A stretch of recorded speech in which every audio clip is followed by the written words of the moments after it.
अब इससे कम समय और 15-20 मिनट में, 20-25 मिनट में ही फटाफट सब पिछी परिवर्तन हो गया और आचार्य का समय पर विहार भी हो गया।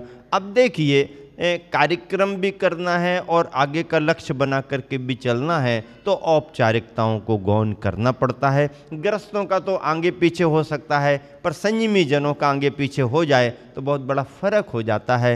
और आचार्य के लक्ष्य में आगे के कार्यक्रमों को संपन्न कराने का था डोंगरगढ़, डोंगरगांव, डोंगरगढ़ अलग है, डोंगरगांव अलग है। तो डोंगरगांव में श्रद्धालुओं ने बहुत मेहनत करके मंदिर तैयार किया। पंच कल्याणक की उनकी तैयारियां थीं।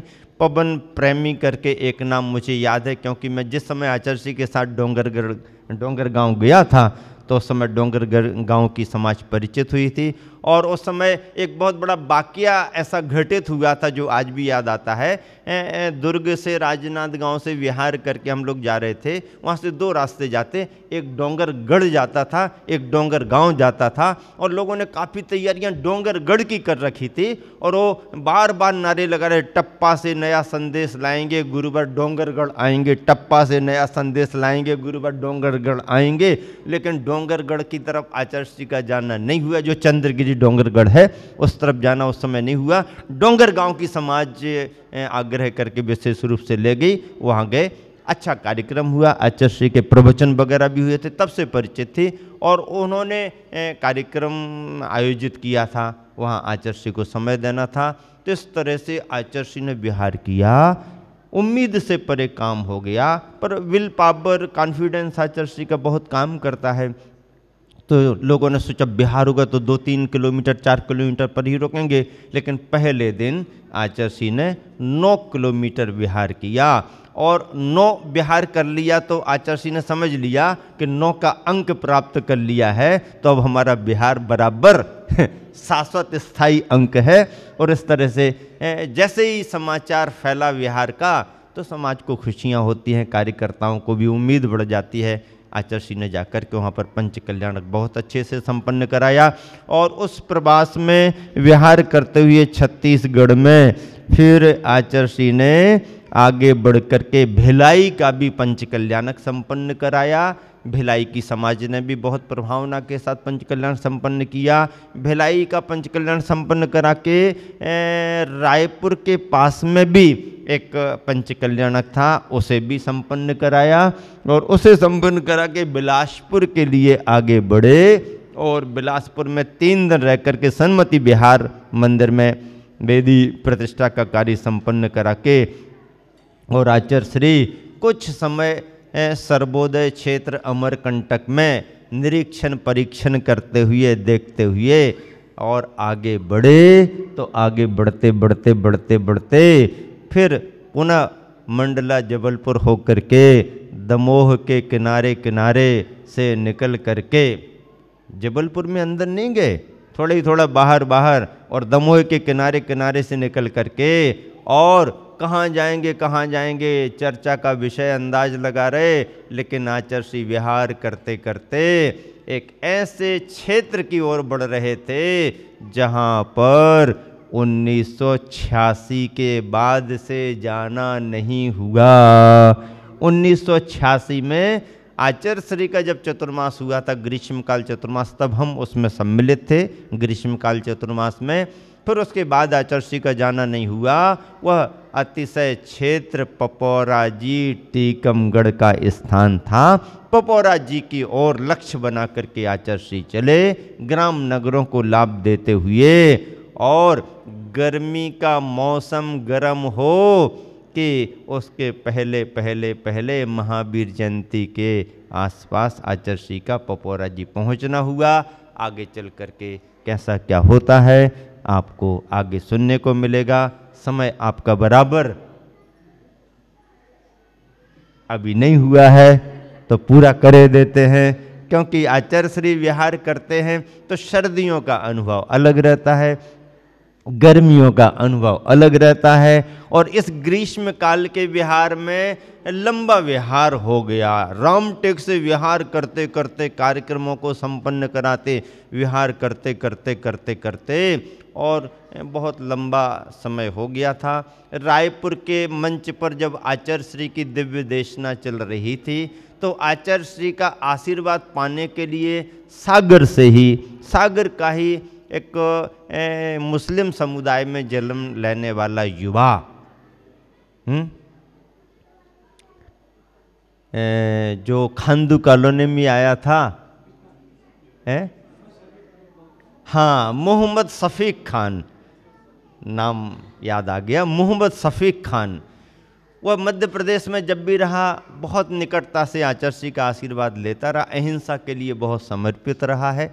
आचार्य श्री ने उसकी अहिंसा भावना को देख करके, उसके शाकाहार के व्रत को देख करके, उसकी कठिनाइयों को देख करके उसे बहुत आशीर्वाद दिया।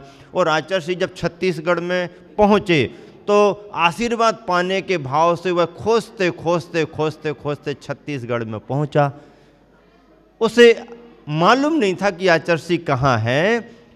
उसका समाचार हमारे पास आया किसी माध्यम से कि महाराज जी आचार्य श्री कहाँ पर विराजमान है और उनका आशीर्वाद मुझे लेना है। माध्यम क्या होगा, कोई समाज का परिचय हमारे को मिल जाए तो हम पहुँच जाएं। मैंने कहा यह हमारे पास तक समाचार आ गया, अब चिंता करने की बात नहीं, अब तुम्हारे घर फ़ोन आ जाएगा और तुम्हें लेने को लोग आ जाएंगे। कार्यकर्ताओं के माध्यम से समाचार भिजवाया, ब्रह्मचारी भाइयों को भिजवाया, ब्रह्मचारी सुनील भैया जी को समाचार दिया कि भैया जरा ऐसा ऐसा व्यक्ति है, देखो वहाँ समाज से परिचय नहीं है लेकिन आचार्य श्री संग परिचित हैं, आप थोड़ा सा उसके लिए समय दो। और ये नंबर ऐसा करके उन्होंने कार्यकर्ताओं को बताया। आया मंच पर सीधे उसको बुला लिया गया और मंच पर आकर के जैसे ही आचार्य श्री ने देखा तो आचार्य श्री तो दूर नज़र से ही खुश हो जाते हैं उसको देख करके, और उसने अपने भाव प्रकट किए। और वह जब अपने भाव प्रकट करता है तो बहुत अच्छे तरीके से प्रकट करता है। वो कहता है मैं जिस समुदाय में जन्म लिया हूँ, मेरा तो सौभाग्य है नहीं कि मैं दीक्षा लूँ, लेकिन मैं गुरुवर से कह रहा हूँ कि नई पिच्छिका प्रदान नहीं कर पाएँ तो नहीं कर पाएँ, कम से कम पुरानी पिच्छिका मुझे प्रदान कर दें, ऐसा निवेदन वो करता है। 2-3 बार वो निवेदन कर चुका है ऐसा। और भाव रखता है, सहज होकर के आता है और अपने सेवाओं से अहिंसा के लिए बढ़ावा देता है। विचारक है, कर्मठ है, जुझारू है और निडर भी है, तो उसका काम बहुत अच्छे से चल रहा है। हम लोगों का सपोर्ट सहयोग भी उसके कार्यों के लिए हमेशा रहा है। तो ऐसा करके रायपुर में उसने बहुत बड़ा अपना भाव प्रकट किया था, गुरुवर का आशीर्वाद लिया था। विहार आचार्य श्री का होता है, लंबा विहार होता है, तो आचार्य श्री तो आगे बढ़ते जाते हैं लेकिन कुछ कुछ महाराज जी पिछड़ते जाते हैं, पीछे रहते जाते हैं। अब सबके लिए आचार्य श्री कहाँ तक रुके, तो आचार्य श्री भी कहते हैं हाँ धीरे धीरे पीछे पीछे आ जाना, आगे चल करके रुकते हैं, पीछे पीछे आ जाना। और गर्मी में विहारों में अनुकूलता नहीं रहती है, कभी प्रतिकूलताएं भी आती रहती हैं। तो विहार होते होते पपोरा जी एक बहुत बड़ा क्षेत्र है, बहुत सारे मंदिर हैं, उन मंदिरों में उस क्षेत्र पर आचार्य श्री का प्रवास हुआ और सभी लोग विशेष रूप से उस इलाके के परिचित तो थे। जैसे ही सुना कि आचार्य श्री इस तरफ बढ़ रहे हैं, इस तरफ बढ़ रहे हैं, इस तरफ बढ़ रहे हैं, तो अब सोचो 86 से लेकर के 86 से 96 है, 96 से 6 से 16, 16 से 18, 32 वर्ष हो गए हों। कितना लंबा समय, हर वर्ष वहाँ के लोग आते रहे हों और आचार्य श्री का जाना ना हुआ हो। और 32 वर्ष, 30-31 वर्ष बाद में यदि संघ पहुँच रहा है तो उस इलाके की खुशी का कोई ठिकाना नहीं। और बड़े उत्साह से आचार्य श्री की भव्य अगवानी समाज बंधुओं ने की। शेष विशेष वार्ता आगे करेंगे। स्वाध्याय और साधना को महत्व देते हुए जन कल्याण के कार्यों में भी प्रवृत्त होते हैं।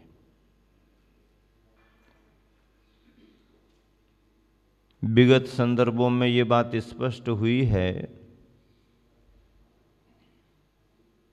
कि आचार्य परमेष्ठी ने अंतर्मुखी होकर के अपने जीवन में जितना अर्जन किया है,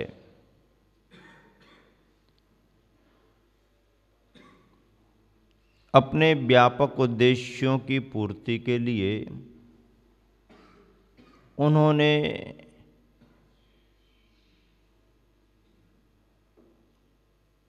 समाज को ध्यान में रख करके, राष्ट्र को ध्यान में रख करके बहुत सारे कार्य भी किए हैं। समय समय पर उनका उल्लेख होता भी रहा है।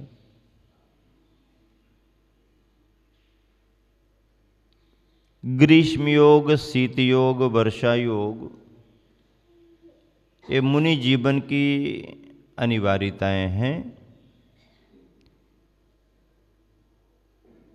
सभी योगों में ये योगी स्वयं को और संग को किस तरीके से संभाल करके रखते हैं और स्वाध्याय साधना का क्रम बनाते हैं, ये उनकी दिनचर्या से ज्ञात होता है। रामटेक चातुर्मास के बाद लंबा विहार करते करते छत्तीसगढ़ छूट गया, मध्य प्रदेश में प्रवेश हो गया और पपौरा जी क्षेत्र पर आना हुआ है। अतिशय क्षेत्र पपौरा जी प्राचीनतम क्षेत्र है। बहुत सारे जिन मंदिरों का समूह है, समतल मैदानी भाग पर है, बड़े बड़े जिन बिंब हैं, जिनालय गगनचुंबी हैं। स्वाध्याय साधना की अनुकूलता है, ऐतिहासिकता है। टीकमगढ़ जिला और खास करके स्वयं टीकमगढ़ शहर बहुत ही निकट है। विगत वर्षों में भी पपौरा में प्रवास करके आचार्य श्री ने साधना और स्वाध्याय का जो क्रम बनाया, ग्रीष्मकालीन वाचनाओं में विद्वानों को जो लाभ दिया, समाज बंधुओं ने लाभ लिया, उसकी चर्चाएं यथा समय आपको ज्ञात हुई हैं। इस वर्ष आचार्य श्री का प्रवास एक लंबे अंतराल और लंबे इंतजार के बाद हुआ। उत्साह का तो फिर क्या कहना। बहुत प्रिय वस्तु विलंब और इंतजार के बाद मिले तो उसका आनंद भी अलग ही होता है।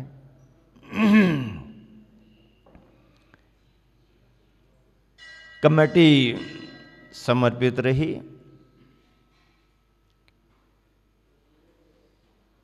अध्यक्ष, मंत्री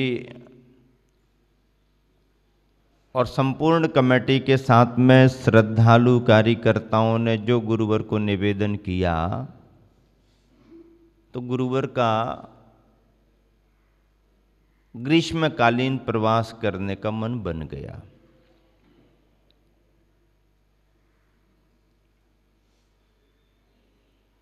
महावीर जयंती जैसे पावन पर्व तो प्रेरणादायी होते ही हैं। तीर्थंकर भगवान वर्धमान महावीर स्वामी का जन्म कल्याणक महोत्सव है। जैन परंपरा के आदर्श भगवंत हैं। उनके संदेश आज भी समूचे जनमानस को सारी दुनिया में प्रभावित कर रहे हैं। महावीर के संदेश ऐसा नहीं है कि आज अब प्रासंगिक नहीं है या उनके समय में ही प्रासंगिक थे, उनके समय में ही उनको जरूरत थी जनमानस के लिए। नहीं, आज भी प्रासंगिक हैं और कितना भी काल व्यतीत क्यों ना हो जाए, प्रासंगिक बने ही रहेंगे। तीर्थंकर भगवंतों के संदेश, संतों के संदेश कभी भी आउटडेट नहीं होते हैं, हमेशा अप टू डेट ही बने रहते हैं। महावीर जयंती आदि के संदर्भों में आचार्य श्री हमेशा बहुत व्यापक संदेश देते हैं।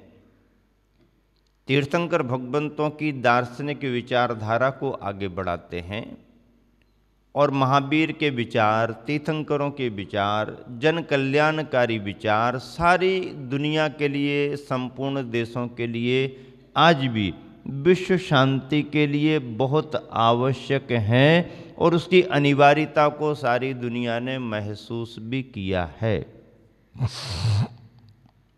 आचार्य श्री